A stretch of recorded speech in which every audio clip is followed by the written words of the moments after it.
Good morning student. Class 8 हम पढ़ रहे थे भारत की खोज। भारत की खोज में हम पेज नंबर 20 पढ़ रहे थे। पेज नंबर 20 में सेकंड पैराग्राफ से पढ़ेंगे आज। ठीक है, फर्स्ट लाइन देखिए। इसलिए ये मुमकिन है कि मौसमी परिवर्तन ने उन इलाकों के निवासियों और उनके रहन सहन की पद्धति को प्रभावित किया हो, लेकिन मौसम के परिवर्तनों का प्रभाव दूर दूर तक फैली इस नागर सभ्यता के अपेक्षाकृत छोटे से हिस्से पर पड़ा होगा। हमारे पास इस बात पर विश्वास करने के कारण तो हैं कि यह सभ्यता गंगा घाटी तक या संभवतः उससे भी दूर तक फैली थी, पर इस बात का फैसला करने के लिए हमारे पास पर्याप्त आंकड़े नहीं हैं। यह बालू जिसने में से कुछ प्राचीन शहरों पर छाकर उन्हें ढक लिया था, उसी ने उन्हें सुरक्षित भी रखा, जबकि दूसरे शहर और प्राचीन सभ्यता के प्रमाण धीरे धीरे नष्ट होते रहे और समय के साथ खंड खंड हो गए। सिंधु घाटी सभ्यता और बाद के कालखंडों के बीच निरंतर संबंध के साथ ही इस सिलसिले में एक टूटने के या इसमें अंतराल के प्रमाण भी मिलते हैं। यह टूटना इस बात का भी सूचक है कि बाद में आने वाली सभ्यता भिन्न प्रकार की थी। बाद में आने वाली इस सभ्यता में शुरू में संभवतः कृषि की बहुतायत थी, गो की नगर और थोड़ा बहुत शहरी जीवन भी मौजूद था। खेतीहर पक्ष पर जोर शायद उन नवागंतुकों ने दिया होगा जो आ रहे थे और उत्तर पश्चिमी दिशा से भारत में एक के बाद एक कई बार में आए। ऐसा माना जाता है कि आर्यों का प्रवेश सिंधु घाटी युग के लगभग 1000 वर्ष बाद हुआ। यह भी संभव है कि इनमें इतना बड़ा समय का अंतर ना रहा हो और पश्चिमोत्तर दिशा से भारत में ये कबीले और जातीय समय पर आती रही हों और भारत में जज्ब होती रही हों। सबसे पहला बड़ा सांस्कृतिक समन्वय और मेलजोल बाहर से आने वाले आर्यों और उन द्रविड़ जाति के लोगों के बीच हुआ जो संभवतः सिंधु घाटी सभ्यता के प्रतिनिधि थे। इसी समन्वय और मेलजोल से भारतीय जातियों और बुनियादी भारतीय संस्कृति का विकास हुआ, जिनमें दोनों सभ्यताओं के तत्व साफ दिखाई पड़ते हैं। बाद के युगों में और बहुत सी जातियां आईं, सब ने अपना प्रभाव डाला और फिर यही घुल मिलकर रह गए। प्राचीनतम अभिलेख, धर्म ग्रंथ और पुराण, है ना। अब हम इनके बारे में जानकारी हासिल करेंगे कि हमारे प्राचीनतम अभिलेख क्या है। सिंधु घाटी सभ्यता की खोज से पहले ये समझा जाता था कि हमारे पास भारतीय संस्कृति का सबसे पुराना इतिहास वेद है। भारतीय संस्कृति का सबसे पुराना इतिहास क्या है? वेद है। और वैदिक युग के काल निर्धारण के बारे में बहुत मतभेद रहा है। यूरोपीय विद्वान प्रायः इसका समय बहुत बाद में मानते हैं और भारतीय विद्वान पहले। आजकल अधिकांश विद्वान ऋग्वेद की ऋचाओं का समय ईसा पूर्व 1500 मानते हैं, पर मोहनजोदड़ो की खुदाई के बाद से इन आरंभिक भारतीय धर्म ग्रंथों को और पुराना साबित करने की प्रवृत्ति बढ़ गई है। वस्तुतः यह हमारे पास मनुष्य के दिमाग की प्राचीनतम उपलब्ध रचना है। मैक्स मूलर ने इसे आर्य मानव के द्वारा कहा गया पहला शब्द कहा है। भारत की समृद्ध भूमि पर प्रवेश करने के समय आर्य अपने साथ उसी कुल के विचारों को लेकर आए थे जिससे ईरान में अवेस्ता की रचना हुई थी। भारत की धरती पर उन्होंने इन्हीं विचारों का पल्लवन किया। वेदों और अवेस्ता की भाषा में भी अद्भुत साम्य है। कहा गया है कि वेद भारत के अपने महाकाव्यों की संस्कृति की अपेक्षा अवेस्ता के अधिक निकट हैं। वेद क्या है? बहुत से हिंदू वेदों को प्रकाशित धर्म ग्रंथ मानते हैं। उनका असली महत्व इस बात का उद्घाटन करने के कारण है कि विचारों की आरंभिक अवस्था में मानव मस्तिष्क ने कैसे अपने को व्यक्त किया था। वह मस्तिष्क सचमुच कितना अद्भुत था। वेद की उत्पत्ति, अंडरलाइन कर लीजिए, वेद की उत्पत्ति भी धातु से हुई है। इसका अर्थ है जानना। अतः वेद का सीधा साधा अर्थ है अपने समय के ज्ञान का संग्रह। उनमें न मूर्ति पूजा है न देव मंदिर। यहाँ तक अंडरलाइन कर लीजिए, यहाँ तक अंडरलाइन कर लीजिए। वेद की उत्पत्ति भी धातु से हुई जिसका अर्थ है जानना। अतः वेद का सीधा साधा अर्थ है अपने समय के ज्ञान का संग्रह करना और उनमें न मूर्ति पूजा है न देव मंदिर। वैदिक युग के आर्यों में जीवन के प्रति इतनी उमंग थी कि उन्होंने आत्मा पर बहुत कम ध्यान दिया। वे मृत्यु के बाद किसी प्रकार के अस्तित्व में बहुत स्पष्ट ढंग से विश्वास करते थे।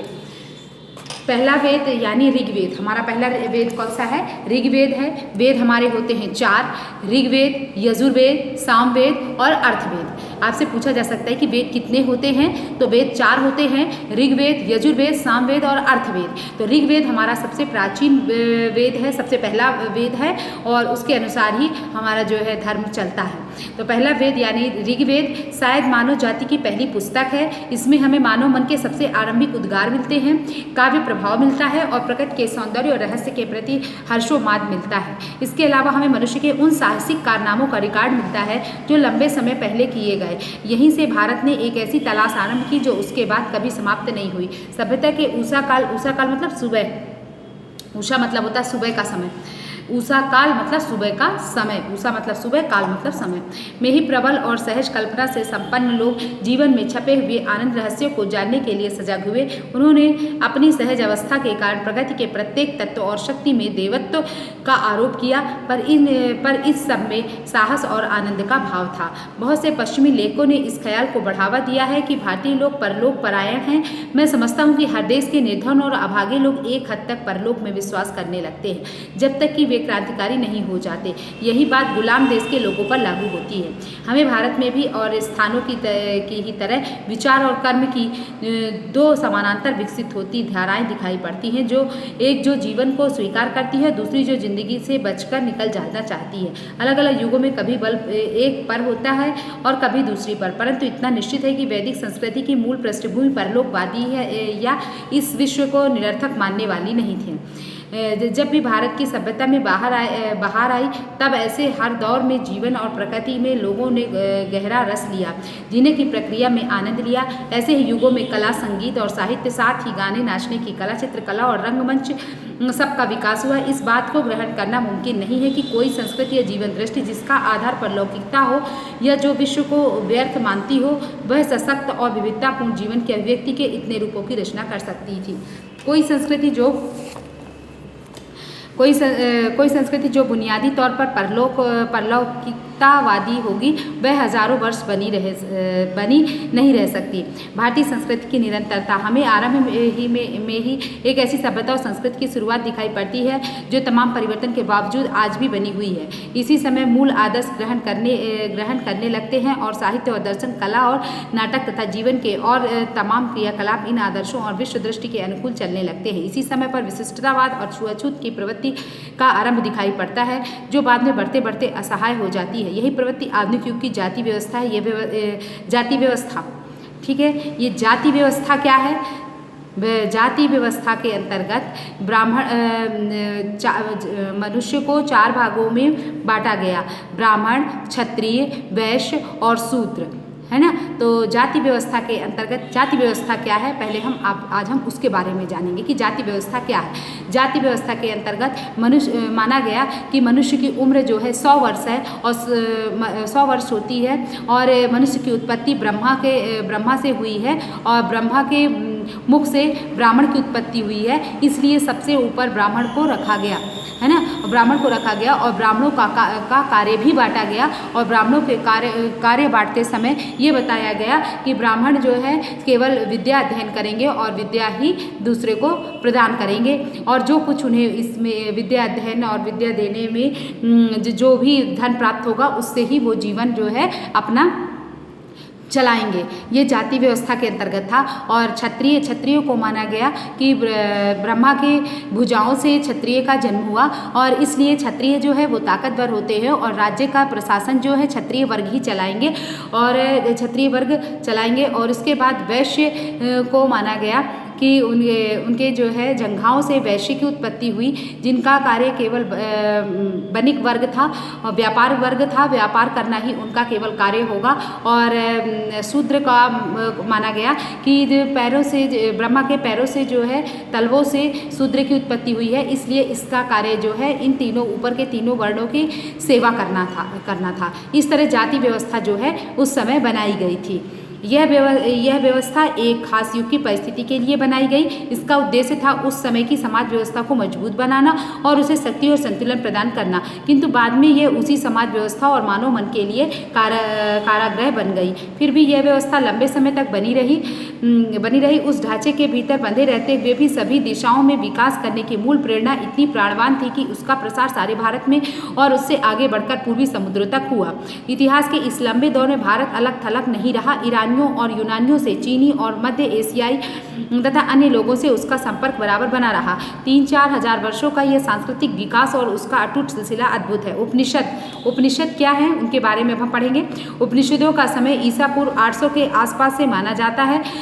वे हमें भारतीय आर्यों के चिंतन में एक कदम और आगे ले जाते हैं, और यह एक लंबा कदम है। उपनिषदों में जांच पड़ताल की चेतना और चीज़ों के बारे में सत्य की खोज का उत्साह दिखाई पड़ता है। उपनिषद में क्या किया जाता है? सत्य की खोज का उत्साह जो है उनमें दिखाई पड़ता है। ये अंडरलाइन कर लीजिए। ये सही है कि सत्य की यह खोज, अंडरलाइन करते जाइए, सत्य की यह खोज आधुनिक विज्ञान की वस्तुनिष्ठ पद्धति से नहीं की गई, फिर भी उनके दृष्टिकोण में वैज्ञानिक पद्धति का तत्व मौजूद है। वे किसी किस्म के हठवाद को अपने रास्ते में नहीं आने देते और उनका जोर अनिवार्य रूप से आत्मबोध पर है, व्यक्ति की आत्मा और परमात्मा संबंधी ज्ञान पर है, कि व्यक्ति का जो आत्मा और परमात्मा संबंधी ज्ञान है केवल वो उसे जानना चाहते थे। उपनिषद में केवल सत्य की खोज की जाती है। इन दोनों को मूलतः एक कहा गया है। ब्रह्म वस्तु जगत को मिथ्या तो नहीं कहा गया, पर उसे सापेक्ष रूप में सत्य कहा गया, आंतरिक सत्य के एक पहलू के अर्थ में। उपनिषदों का सामान्य झुकाव अद्वैतवाद की ओर है। अंडरलाइन कर लीजिए, उपनिषदों का सामान्य झुकाव अद्वैतवाद की ओर है और सारे दृष्टिकोण का इरादा यही मालूम होता है कि उस समय जिन मतभेदों के कारण भयंकर वाद विवाद हो रहे थे उन्हें किसी तरह कम किया जाए। यह समंजन का रास्ता है। जादू टोने में दिलचस्पी या उसी किस्म के लोकोत्तर ज्ञान को सख्ती से निरुत्साहित किया गया है और बिना सच्चे ज्ञान के कर्मकांड और पूजा पाठ को व्यर्थ बताया गया है। उपनिषदों की सबसे प्रमुख विशेषता, अंडरलाइन कर लीजिए, उपनिषदों की सबसे प्रमुख विशेषता है सच्चाई पर बल देना। उपनिषदों की मशहूर प्रार्थना में ये आपका प्रश्न बनता है कि उपनिषद की विशेषता क्या है। उपनिषदों की सबसे प्रमुख विशेषता है सच्चाई पर बल देना। उपनिषदों की मशहूर प्रार्थना में प्रकाश और ज्ञान की ही कामना की गई है। असत्य से मुझे सत्य की ओर ले चलो, मुझे असत्य से सत्य की ओर ले चलो, अंधकार से मुझे प्रकाश की ओर ले चलो और मृत्यु से मुझे अमृत की ओर ले चलो। बार बार हमें एक बेचैन मन झांकता दिखाई पड़ता है जो निरंतर किसी खोज में, किसी प्रश्न का उत्तर पाने में लगा है। ऐत्रेय ब्राह्मण में इस लंबी अनंत अनिवार्य यात्रा के बारे में एक स्त्रोत है।